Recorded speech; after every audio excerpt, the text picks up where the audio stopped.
Bismillahirrahmanirrahim. Okay, ji, so let's start today's lecture, which is about the young athlete. Page number is 159. Chapter number is 12 from your book. Page number 159. Okay, ji. So सबसे पहले तो obviously जो हमने discuss करना है that is the energy requirements. Young athletes के लिए energy requirements क्या होती हैं, किस तरह से हम उन्हें कैलकुलेट करते हैं. अच्छा, वैसे तो बेसिकली ये होता है कि एनर्जी रिक्वायरमेंट्स अगर बहुत ही एक्यूरेटली आपने कैलकुलेट करनी है तो उसके लिए सेपरेट इक्वेशंस होती हैं. यंग 18 ईयर्स से जो कम के लोग होते हैं, जाहिर है यंग एथलीट्स भी उसी एज में आते हैं जो 18 ईयर्स से कम की एज रेंज के अंदर होते हैं. ठीक है, जो आप लोग नॉर्मली मील प्लानिंग के अंदर इक्वेशन यूज करते हो, हैरिस बेनेडिक्ट हो गई या मिफ्लिन वाली इक्वेशन हो गई, वो हम नॉर्मली अडल्ट्स के लिए यूज करते हैं. ठीक है, जब हमने उससे कम एज के लोगों का कैलकुलेट करना होता है कैलोरिक रिक्वायरमेंट्स, तो उसके लिए अपनी स्पेसिफिक इक्वेशंस होती हैं, उनको यूज करके हम करते हैं. ठीक है, सो एथलीट्स के लिए जो हम बुक में गिवन है वो इन इक्वेशंस को यूज करके रफली कुछ पेज नंबर 160 के ऊपर टेबल इज 12.1 हमें कुछ दी हुई हैं वैल्यूज. सो जिसके अंदर basically age range 4 to 6 years की अगर हम बात करें और उसमें मेल एथलीट हो, बॉयज हो यानी कि, तो उनकी रिक्वायरमेंट्स कैलोरिक रिक्वायरमेंट्स एक दिन की तकरीबन 1700 के करीब होती हैं. अगर फीमेल एथलीट्स हों, यंग एथलीट्स, तो फिर उनकी जो कैलोरिक रिक्वायरमेंट्स हैं वो अप्रॉक्सीमेटली 1550 के करीब होती हैं. ठीक है जी. इसी तरह अगर 7 to 10 इयर्स वाला एज ग्रुप हो तो वहाँ पे बॉयज की रिक्वायरमेंट्स अप्रॉक्सीमेटली 2000 कैलोरीज और गर्ल्स की रिक्वायरमेंट्स 1750 कैलोरीज. 11 to 14 इयर्स का एज ग्रुप हो तो वहाँ पे बॉयज की रिक्वायरमेंट्स 2200 कैलोरीज और गर्ल्स की 1850 कैलोरीज रिक्वायरमेंट होती है. एंड लास्ट 15 to 18 इयर्स का जो एज ग्रुप है उसके अंदर बॉयज की रिक्वायरमेंट्स पर डे तकरीबन 2750 और गर्ल्स की जो रिक्वायरमेंट्स है अप्रॉक्सीमेटली 2100 कैलोरीज पर डे. ठीक है जी. इसके अलावा टेबल जो 12.2 है उसके अंदर एस्टिमेटेड एवरेज रिक्वायरमेंट्स दी हुई हैं इन्हीं एज ग्रुप्स के अकॉर्डिंगली, बॉडी वेट और फिजिकल एक्टिविटी लेवल के अकॉर्डिंग. क्योंकि आपको पता है कि जब भी हम कैलकुलेट करते हैं total energy expenditure, total energy estimated जो हमारा एनर्जी का इनटेक होना चाहिए, तो उसके अंदर हम फिजिकल एक्टिविटी को जरूर इनकॉर्पोरेट करते हैं. सो एथलीट्स के लिए जाहिर फिजिकल एक्टिविटी लेवल्स डिफरेंट तरह से हमने डिफाइन किए हुए हैं. अगर हम उसकी बात करें सेडेंट्री लाइफस्टाइल की जहाँ पे लिटिल फिजिकल एक्टिविटी है तो वो हम 1.4 का फैक्टर लेते हैं. अगर हम mostly sitting with some sort of walking या लो लेवल्स ऑफ एक्सरसाइज हों तो हम 1.5 का फैक्टर लेते हैं. डेली मॉडरेट एक्सरसाइज हो तो हम 1.8 का फैक्टर लेते हैं और डेली हाई एक्सरसाइज लेवल्स हो तो फिर हम 2 का फैक्टर लेते हैं. तो इसी के अकॉर्डिंगली टेबल नंबर 12.2 में different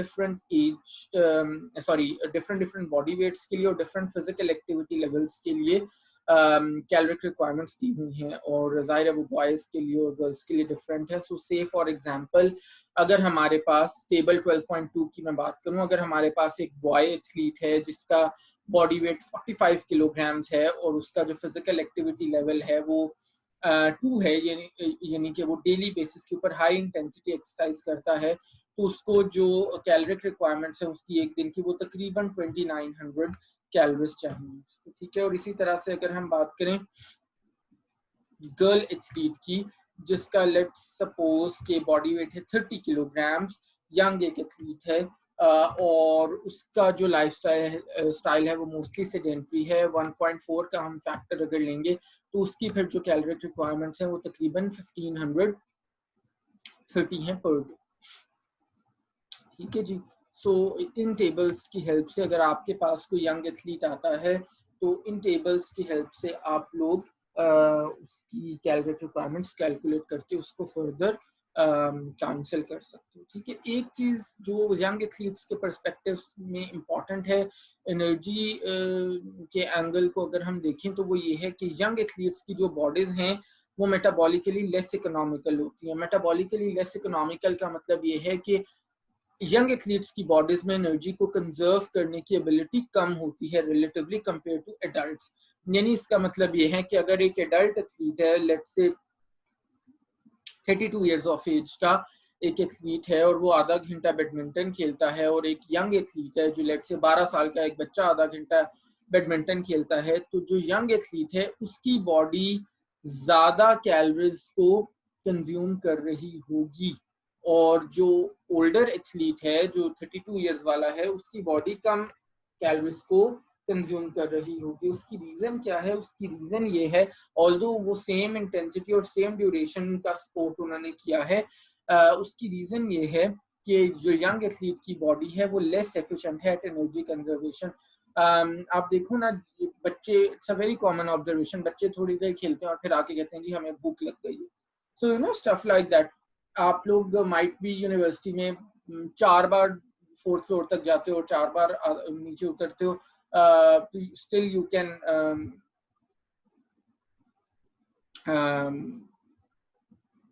survive for good couple of hours without eating anything. But अगर वही बच्चे ब्रेक में भी अगर आधे घंटे के लिए भी कुछ खेल के आते हैं या 15 मिनट के लिए भी कुछ खेल के आते हैं तो दे नीड समथिंग। तो यानी उन जो बच्चों की बॉडीज हैं वो एनर्जी को कंजर्व करने के अंदर लेस एफिशिएंट। ठीक है जी। एक और ये फिर मैं आगे बताऊँ। अच्छा, सो उसी के अकॉर्डिंगली फिर ये है कि हमने उनको उनके पोर्शंस गाइड करने होते हैं उनके एनर्जी लेवल्स के हिसाब से, और अगर ऑब्वियसली बच्चे इनफ नहीं खा रहे तो, और अगर उसके ऊपर वो स्पोर्ट्स में भी इन्वॉल्व हैं, एथलीट्स हैं, तो फिर उनके एनर्जी लेवल ज़ाहिर है लो रहेंगे वो जल्दी फटीग फील करेंगे और उनके एनर्जी लेवल्स डाउन होने की वजह से उनकी परफॉर्मेंस में भी ड्रॉप आएगा। Page number is 161। Do young athletes burn fuel differently from adults? अच्छा, एक बड़ी इंटरेस्टिंग मजेदार बात है वो ये है कि स्टडीज ने ये सजेस्ट किया है, ये इंडिकेट किया है कि जो बच्चे हैं उनका बॉडीज जो हैं वो फैट्स को ज्यादा कंज्यूम करती हैं, ज्यादा बर्न करती हैं कंपेयर टू एडल्ट्स। और आपको पता है एडल्ट्स में क्या होता है, हमने पहले कार्बोहाइड्रेट्स के चैप्टर में भी पढ़ा है कि जी बॉडी की जो फर्स्ट प्रेफरेंस होती है एनर्जी डिराइव करने की वो हमेशा कार्बोहाइड्रेट्स होती हैं, लेकिन बच्चों की केस में थोड़ा सा डिफरेंट इन द सेंस होता है कि बच्चों की जो बॉडीज हैं, यंग एथलीट्स की जो बॉडीज हैं, वो बेसिकली फैट्स को ज्यादा प्रेफर करती हैं as a source of energy. और उसके अंदर ये है कि फिर जो हम रेकमेंड करते हैं, जैसे हमारा AMDR क्या होता है फैट्स के लिए 25 to 35% होते हैं, तो उसके अंदर बच्चों के लिए हम ये कहते हैं कि अपर, इस रेंज की अपर साइड के ऊपर हम नहीं, यानी 35% हम ये कहते हैं कि जी जो बच्चे हैं वो अपनी एनर्जी का फैट से डिराइव कर रहे हैं। कितना? 35%। ठीक है, मैंने कर दिया बेटा अलाउ। अच्छा, सो अच्छा, अब आपका क्वेश्चन माइट भी ये माइंड में आ रहा हो कि बच्चों की बॉडीज क्यों फैट्स को प्रेफर करती हैं। उसकी रीजन ये है कि बच्चों में आपको पता है बेटे ग्रोथ एंड डेवलपमेंट का फेज होता है और मसल बिल्डिंग हो रही होती है, बोन्स डेवलप हो रही होती हैं, लॉन्ग बोन डेवलपमेंट हो रही होती है।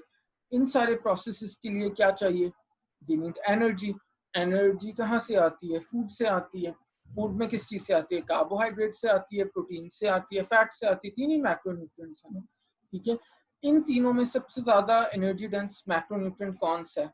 1 gram of fat gives us 9 calories of energy and 1 gram of carbs and protein gives us 4 calories of energy. तो obviously आपको पता है कि सबसे ज्यादा जो एनर्जी डेंस न्यूट्रिएंट है दैट इज फैट। तो हमारी जो बच्चों की बॉडीज हैं, यंग एथलीट्स की बॉडीज हैं, वो फैट्स को इसलिए प्रेफर करती हैं कि उन्हें इन सारे प्रोसेसेस को सस्टेन करने के लिए, बोन डेवलपमेंट है, बोन फॉर्मेशन है, मसल बिल्डिंग है, इन सारे प्रोसेसेस को सस्टेन करने के लिए they need lots of energy. और वो जो लॉट्स ऑफ एनर्जी है वो सबसे ज्यादा जो एनर्जी डेंस सोर्स है वो उसको यूटिलाइज करते हैं। ठीक है जी। अच्छा जनाब, next is how much protein should young athletes consume? अच्छा, वैसे इन जनरल तो यंगस्टर्स को 1 ग्राम पर KG body wait per day protein लेना चाहिए, यानी कि जैसे 40 किलोग्राम्स का एक बच्चे का अगर वेट है, 40 किलोग्राम्स एक यंग एथलीट का वेट है, तो वो 40 ग्राम्स अ डे ले तो उसके लिए दैट इज अनफ। लेकिन क्योंकि हम एथलीट्स की बात कर रहे हैं और बच्चों की ग्रोथ की भी फेज है, तो उसके अंदर to be on the safe side बच्चों के लिए जो एथलीट्स हों बच्चे, उनके लिए 1.1 टू 1.2 ग्राम्स पर KG body wait per day, यानी लेट्स से अगर 40 किलोग्राम वेट है बच्चे का, एथलीट का, यंग एथलीट का, तो उसको जो है 48 grams of protein per day चाहिए होगा। 48 कैसे आया? 40 मल्टीप्लाइड बाय 1.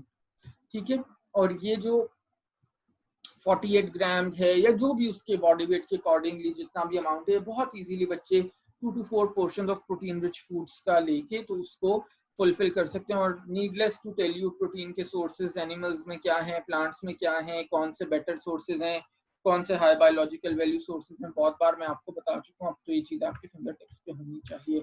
और प्रोटीन कॉम्प्लीमेंटिंग का जो कॉन्सेप्ट भी है, अगर वेजिटेरियन एथलीट्स हैं तो should young athletes use protein supplements? अच्छा, वैसे तो आपको पता है जब हम एडल्ट एथलीट्स की बात करते हैं, और हमने सप्लीमेंट्स का पूरा चैप्टर भी डिस्कस किया हुआ है, तो उसके अंदर हम कुछ ऐसे सप्लीमेंट्स हैं, प्रोटीन सप्लीमेंट्स, क्रिएटिन सप्लीमेंट्स हो गए, जो एडल्ट एथलीट्स के लिए बेनिफिशियल हो सकते हैं। और अगर वो खास तौर पे अपना प्रोटीन रिक्वायरमेंट्स उनकी या तो ट्रिमेंडसली बहुत ज़्यादा हैं या प्रोटीन रिक्वायरमेंट्स को फुलफिल नहीं कर सकते, तो फिर वो इन सप्लीमेंट से बेनिफिट ले सकते हैं। But there is no reason we should be recommending these supplements to the children. बच्चों को हमें, चाहे वो एथलीट्स ही क्यों ना हो, बच्चों को हमें यही सिखाना चाहिए, और डेफिनेटली वो ऐसा कर भी सकते हैं बहुत आसानी से, कि अगर उनके मील्स वेल बैलेंस्ड हों, वेल प्लान्ड हों, तो वो बहुत आसानी से अपनी प्रोटीन रिक्वायरमेंट्स अपनी मील से पूरी कर सकते हैं।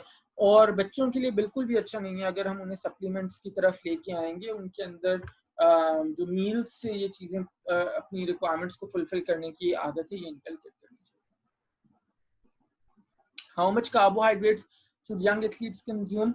बच्चों की अगर हम बात करें, यंग एथलीट्स की बात करें, तो उनकी एनर्जी का जो 50% है वो कार्बोहाइड्रेट से आना चाहिए। उनकी जो कैलोरीज का 50% है वो कार्बोहाइड्रेट से आना चाहिए। यानी से फॉर एग्जांपल अगर एक यंग एथलीट की कैलोरिक रिक्वायरमेंट एक डे की 2000 कैलोरीज है, तो उसका जनाब 1000 कैलोरीज उसको कार्ब से लेनी चाहिए। और 1000 कैलोरीज का मतलब है भाई 1 gram of carbohydrate gives us 4 calories of energy. तो 1000 को 4 से आप डिवाइड कर दें तो कितना आ जाएगा? 250 ग्राम आ जाएगा। इसका मतलब है एक ऐसा बच्चा, एक ऐसा यंग एथलीट जिसकी एक दिन की कैलोरिक रिक्वायरमेंट्स 2000 है, उसको अपना 250 ग्राम्स ऑफ कार्ब्स दिन में जरूर लेना चाहिए। ठीक हो गया। और ऐसा वो कैसे पूरा कर सकता है? भाई सिंपल सी 3 ऑप्शन है उसके पास। पहली ऑप्शन तो एक है वो कार्बोहाइड्रेट ग्रुप में से कंज्यूम करे, ग्रेन्स जो आपके होते हैं, पास्ता, रोटी, चावल, चपाती, पोटैटो, ब्रेड, ये सारी चीजें 4 to 6 पोर्शन वो यहाँ से कंज्यूम करे। ठीक है। दूसरी ऑप्शन उसके पास क्या है कि जी 2 to 4 पोर्शन वो फ्रूट ग्रुप से कंज्यूम करे, क्योंकि आपको पता है कि बेटे फ्रूट ग्रुप से भी कार्बोहाइड्रेट सारे होते हैं। एप्पल हो गया, बनाना हो गया, डेट्स हो गई, ये सारी चीजें होंगी, मेलन हो गया, वाटरमेलन हो गया, ये सारी चीजें होंगी। तीसरी ऑप्शन उसके पास ये है कि वो 2 to 4 पोर्शन कैल्शियम ग्रुप से कंज्यूम करें, यानी जो डेयरी ग्रुप है हमारा, आपको पता है अगेन डेयरी ग्रुप से भी उसको कार्बोहाइड्रेट सारे होते हैं नेचुरली, तो वहां से भी ये तीनों ग्रुप से जब वो कंज्यूम कर रहा होगा डेली बेसिस के ऊपर, तो बहुत आसानी के साथ अपना जो कार्बोहाइड्रेट की रिक्वायरमेंट्स हैं, जो एक बच्चे के पर्सपेक्टिव से रिलेटिवली ज्यादा लग रही है, 250 ग्राम्स अच्छा भला अमाउंट होता है एक दिन का, तो वो बहुत इजीली उसको वहां से कंज्यूम कर सकते हैं। ठीक है। और कोशिश हमने यही करनी होती है कि इनको जो मॉडरेट या लो जीआई कार्ब्स की तरफ ही। अच्छा जी, okay. What should young athletes eat before training और कंपटीशन? अब आपको पता है कि कल हम वो प्री कंपटीशन वीक वाला भी हम पढ़ रहे थे, जब कंपटीशन न्यूट्रिशन के अंदर आपको पता है बेटे कि अब on the day of competition जो भी बच्चे की एनर्जी है वो किस चीज से डिराइव करना है? फूड से डिराइव करना है ना। और जाहिर है फूड ऐसा तो नहीं है कि आपने अभी यहाँ पे कोई जादू तो नहीं है, there is no magic involve ना, कि आपने अभी कुछ कंज्यूम किया सो कॉल्ड वो सुपर फूड्स और नेक्स्ट मोमेंट पे आपके अंदर कोई ऐसी एनर्जी आ गई सुपरमैन टाइप की कि आपकी जबरदस्त कोई परफॉर्मेंस होने वाली और आपका मैच इवेंट बहुत अच्छा जाने वाला है। ठीक है, तो ऐसा तो होगा नहीं। तो उसके लिए क्या चाहिए? एथलीट को काफी दिन पहले से उसको अपना कार्बोहाइड्रेट इनटेक अच्छा करना है, क्योंकि आपको पता है कि हमारी बॉडी के अंदर जब भी हम कहते हैं कि जी फ्यूल हमने स्टोर करना है, तो फ्यूल किस फॉर्म में स्टोर होता है? फ्यूल ग्लाइकोजन की फॉर्म में स्टोर होता है। और ग्लाइकोजन कहाँ कहाँ स्टोर होता है? मसल्स में या लिवर में। और ग्लाइकोजन का सोर्स क्या है हमारे फूड में? कार्बोहाइड्रेट्स है ना। कार्बोहाइड्रेट्स जब आप कंज्यूम करते हैं तो वो कन्वर्ट होता है ग्लाइकोजन में और वो स्टोर होता है लिवर और मसल्स में। तो अगर तो वो जो बच्चा है, यंग एथलीट है, वो अच्छे से अपना कार्बोहाइड्रेट्स का इंटेक स्टार्ट कर देगा, लेट्स से जी अगले वीक उसका इवेंट है और वो इस वीक में जो पिछला प्री कॉम्पिटिशन वीक है उसके अंदर बहुत अच्छे से अपना कार्बोहाइड्रेट्स का इंटेक स्टार्ट कर देता है, लो और मॉडरेट जीआई कार्ब्स को कंसिस्टेंटली लेता है अकॉर्डिंग टू द अमाउंट्स, तो उसका जो रिफ्यूलिंग है वो बहुत अच्छे से, ठीक है। इसी तरह से इस बॉक्सेस के अंदर बल्कि पेज नंबर 163 पे कुछ आइडियाज दिए हुए हैं प्री एक्सरसाइज स्नैक्स के या प्री एक्सरसाइज मील्स के, जो अगेन बिल्कुल वही हैं जो हम एडल्ट्स के लिए बात करते हैं। अगर हम स्नैक्स की बात करें तो उसमें फ्रेश फ्रूट्स और ड्राइड फ्रूट्स और ग्लास ऑफ मिल्क और होममेड योगर्ट और होममेड स्मूदीज और ये सारी चीजें हो सकती हैं। और अगर अगर हम बात करें प्री एक्सरसाइज मील्स की तो उसके अंदर फिर अगेन राइस और noodles with some protein source, chicken या फिश हो गया जैसे, या सैंडविच हो गया आपका विद ट्यूना और उसके अंदर चिकन हो सकता है, चीज हो सकता है, जैकेट पोटैटो हो सकते हैं चीज या ट्यूना के साथ। तो all this kinds of options are there जो हम एडल्ट्स के लिए भी हम डिस्कस करते हैं, ठीक है। टाइमिंग द प्री एक्सरसाइज मील, हाँ जो एक्सरसाइज से पहले का मील है प्री एक्सरसाइज मील वो बड़ा इंपॉर्टेंट है, again similar to adult athletes. उसके अंदर बिल्कुल भी ये नहीं होना चाहिए कि अभी बच्चे ने या यंग एथलीट ने खाना खाया और नेक्स्ट 5 मिनट के बाद वो अपनी ट्रेनिंग स्टार्ट कर दे। 1 आवर का जो गैप है एटलीस्ट वो जरूर होना चाहिए between eating and training, so that उसका जो स्टमक है वो अच्छे से कंफर्टेबल बॉडी हो जाए। स्टमक में अगर स्टूल पास करना है 1 घंटा इज मोर देन एनफ, अगर स्टूल पास करना है तो अच्छे से स्टूल पास होके वो बिल्कुल लाइट सा फील करे by the time he or she starts exercising या अपने मेन कंपटीशन के अंदर या मेन अपने मैच के अंदर वो जाता है, ठीक है जी। सो ये आपने देखते हैं अगर 2 घंटे से ज्यादा का टाइम है बिटवीन ईटिंग एंड ट्रेनिंग तो फिर नॉर्मल जो बैलेंस मील है वो सूटेबल होगा, बिल्कुल जो फुल मील जैसे आपका होता है उसके अंदर कार्बोहाइड्रेट रिच फूड्स होने चाहिए, ब्रेड और पोटैटो या राइस की तरह के, और साथ में कुछ प्रोटीन का भी अच्छा सोर्स चिकन या फिश होना चाहिए, ठीक है। What should young athletes eat before an event? अच्छा इवेंट से बिल्कुल पहले जो है वो उनको they should be having access to the right kinds of foods in the right proportions. और जैसे हम एडल्ट एथलीट्स के लिए कल बात कर रहे थे, बहुत अच्छा है अगर वो अपना फूड पैक कर सकें इफ पॉसिबल।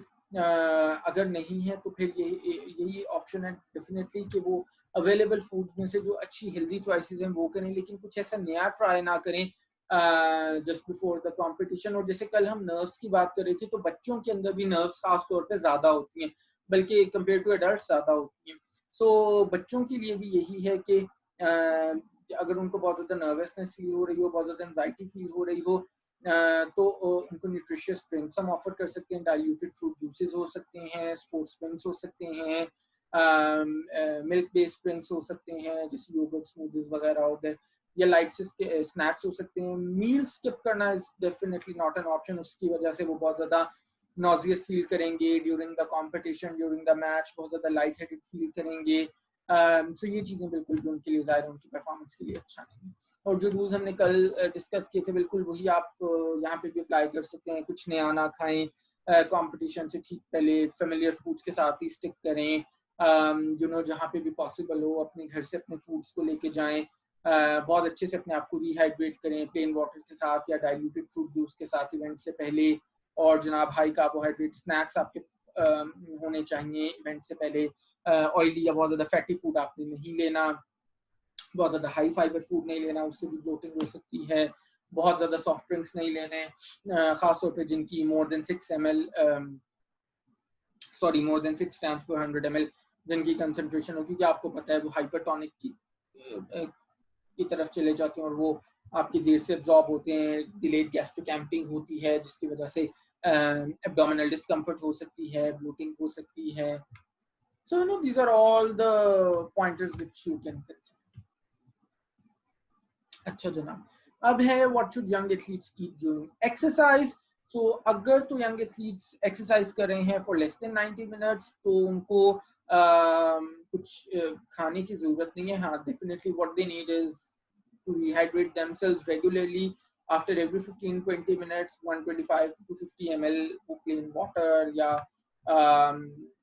तो बेवरेज ले सकती हैं। डाइल्यूटेड फ्रूट जूस भी हो सकता है उसके अंदर, ठीक है जी। अगर पूरा दिन उनकी ट्रेनिंग चलनी है तो फिर डेफिनेटली उनको पानी के साथ साथ फूड्स भी चाहिए, जैसे high carbohydrate low fat food, उसके अंदर जाहिर है बहुत अच्छी ऑप्शन है जिसकी वजह से उनको हाइपोग्लाइसीमिया होने का चांस कम हो जाएगा। और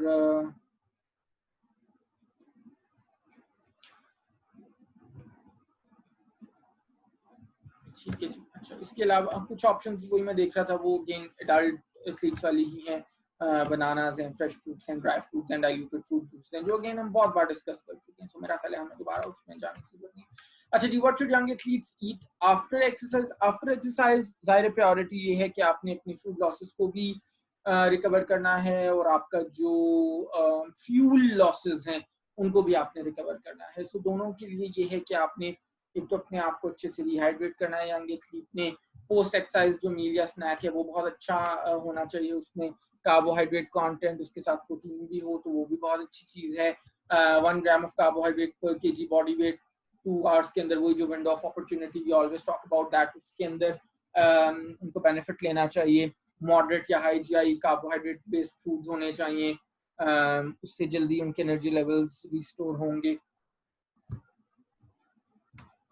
ठीक है जी।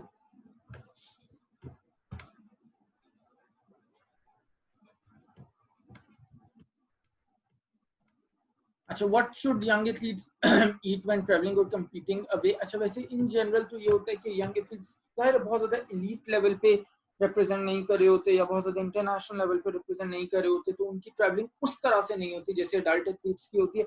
बट स्टिल और मे बी शायद ये कहना चाहिए कि हमारे पास क्योंकि उस तरह से अनफॉर्चुनेटली स्पोर्ट्स का या फिजिकल एक्टिविटी का या उस तरह से अवेयरनेस या उस तरह से स्ट्रक्चर नहीं है, but still inter collegiate level पे, इंटर यूनिवर्सिटी लेवल पे जो वेल डेवलप्ड कंट्रीज हैं वहाँ पे यंग एथलीट्स भी जाके डिफरेंट डिफरेंट जगहों पे compete कर रहे होते हैं। हमारे पास भी खैर होता है, इंटर यूनिवर्सिटी गेम्स स्पोर्ट्स होती हैं, बट ज़ाहिर है not as frequently as they should be held, उस तरह से नहीं, ठीक है। तो जब ट्रैवल कर रहे हैं यंग एथलीट्स तो उनको अगेन मेक श्योर करना है कि वो अपनी चॉइस की, अपनी प्रेफरेंस के स्नैक्स जो हैं वो उनका एक अच्छा स्टडी सप्लाई लेके जाएं। नॉन पेरिशेबल फूड ज़ाहिर अगर होंगे तो ये हो सकता है बहुत ज़्यादा रोड साइड कैफेज पे और फास्ट फूड रेस्टोरेंट से ना बहुत ज़्यादा आइटम्स को, फूड आइटम्स को कंज्यूम करें। ड्रिंक्स अपने अच्छे से उसको मेक श्योर करें कि रिहाइड्रेट प्रॉपर कर रहे हैं। अच्छा, ये भी होता है कि एयर कंडीशन जब ट्रैवलिंग होती है बहुत ज़्यादा तो वहाँ पे डिहाइड्रेशन के चांसेस ज़्यादा होते हैं। सो ये वो सारी चीज़ें जो उनको अपने माइंड में रखनी चाहिए। हाँ, एक और चीज इसके अलावा जो पॉसिबली हो सकती है, क्योंकि ज़ाहिर we are talking about young athletes, तो उनकी इम्यूनिटी इतनी स्ट्रांग नहीं होती अगर तो वो मीट या मीट प्रोडक्ट्स को कंज्यूम करें कहीं बाहर से, तो मेक श्योर ये करना चाहिए कि they are thoroughly cook, they are well cook, क्योंकि सैल्मोनेला फूड पॉइजनिंग बहुत ज़्यादा सवियर हो सकती है उन बच्चों में जिनकी इम्यूनिटी बहुत ज़्यादा स्ट्रांग नहीं है। तो अगर मीट बेस्ड डिशेज वो ले रहे हैं, वो ऑप्ट कर रहे हैं, तो फिर मेक श्योर करना है कि वो अच्छे से वेल।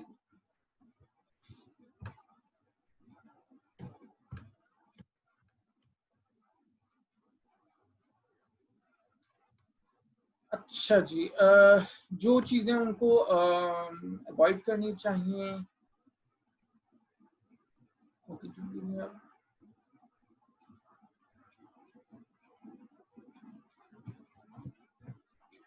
ओके, जो चीज़ें अवॉइड करनी चाहिए यंग एथलीट्स को, उसके अंदर ऑब्वियसली बर्गर्स और चिप्स हैं, चिकन नगेट्स हैं, टेक अवे करेज या मीट प्रोडक्ट्स हैं,